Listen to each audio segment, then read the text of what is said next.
At home inside. And let's see here. At home inside, a daughter's tribute to Anne Petry. So wonderful, so moving. And I wanted to read the coda. So what have I learned about this person who was my mother? She was a young girl reminded over and over that she should have been a boy, that her sister was smarter, that she was too fat to wear attractive clothing. She was a young woman who struggled to conform at Hampton Institute and then felt inferior to the beautiful daughters of the talented 10th while she attended pharmacy school. She was an aspiring writer who received pages and pages of rejection letters from editors and criticism from most of her family. She was a true Yankee in some ways, circumspect as she kept her secrets close to her heart, thrifty to the point of obsession, well-mannered as any proper dowager lady. And yet, because of her skin color, she was excluded from society in ways no descendant of the Puritans could ever imagine. She was full of contradictions, in constant search of the solitude and privacy she needed to write. She also desired the company of family and close friends. She was anxious for people to read her writing, but did not want the publicity required to sell her work. In the first half of her life, the urge for solitude won more often, and she managed to produce a body of work that drew on her experiences in New York and in Saybrook and its environs.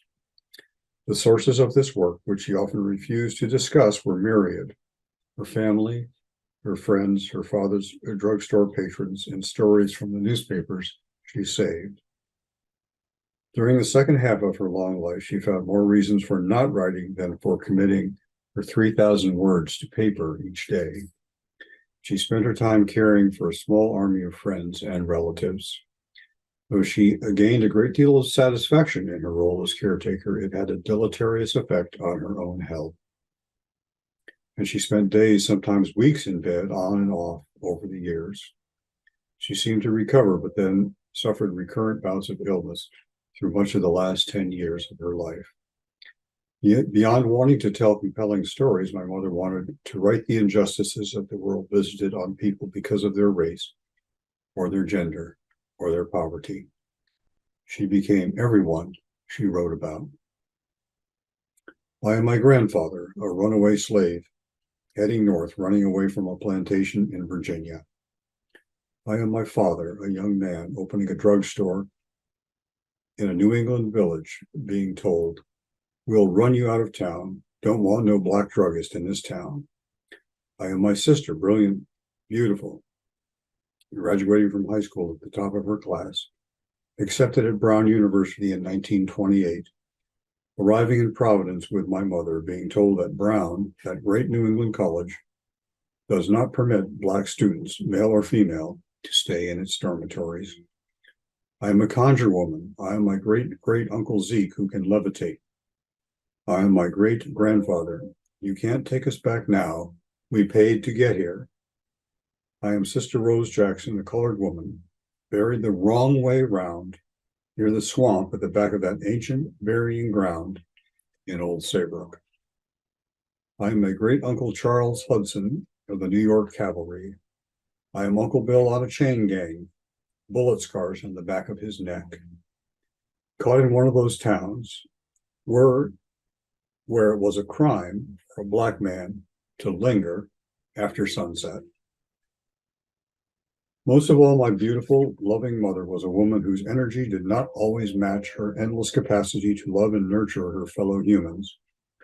Occasionally, I felt she smothered me, and at other times I felt ignored. But mostly I loved the essence of her. Our close emotional bond had its benefits and detriments. But writing this memoir has brought us closer.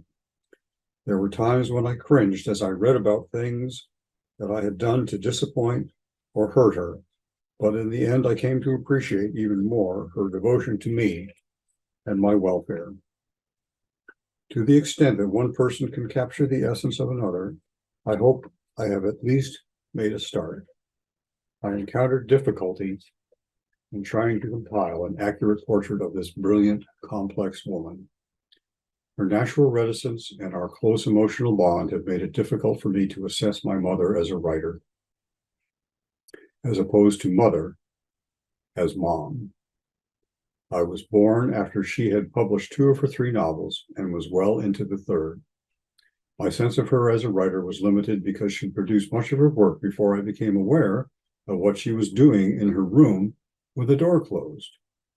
By the time Mother wrote Tituba of Salem Village and the later short stories, I was under the misguided impression that all mothers disappeared behind closed doors for hours at a time.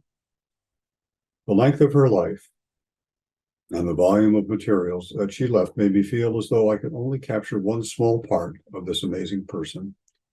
I also felt constrained by her admonition learned from her mother that one should never say anything critical about another person in public. I grew up in a different time, the era that produced Mommy Dearest and Joyce Maynard Salinger's Tell All at Home in the World. Yet, perhaps because I was raised by parents who were products of a more circumspect time, I still have that urge, the feeling that I don't want to reveal family secrets. Obviously, there was none of the abuse or addiction or other aberration that had to be kept secret in our family that I know of, that made for spectacular revelations in many celebrity biographies. Fighting my desire to conceal negativity is probably the most obvious effect of the feeling I have that I am channeling my mother. While writing this memoir, I have almost daily felt my mother's presence. I know she has influenced the content, the structure, even the choice of words. I've tried to be careful to separate her voice from mine.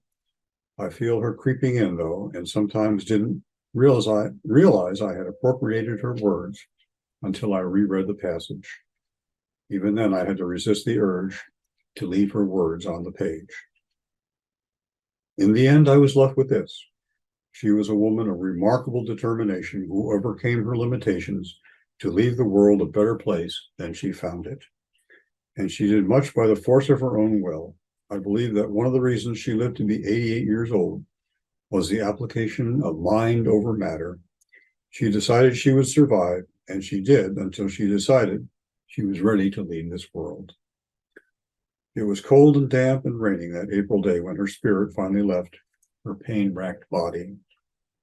And at the very end of the day, the sun appeared just before it dropped below the horizon. I hadn't been consciously looking for a sign, but as soon as the sun began to cast the long shadows across the green velvet of my parents' backyard, there it was. I knew she was at last at rest. In closing, I can only echo her friend, Mrs. Nell Drew, who wrote in a letter dated December 20th, 1981, "You can teach us all something. You radiate peace and love, and I feel you are at home inside." Thanks for listening.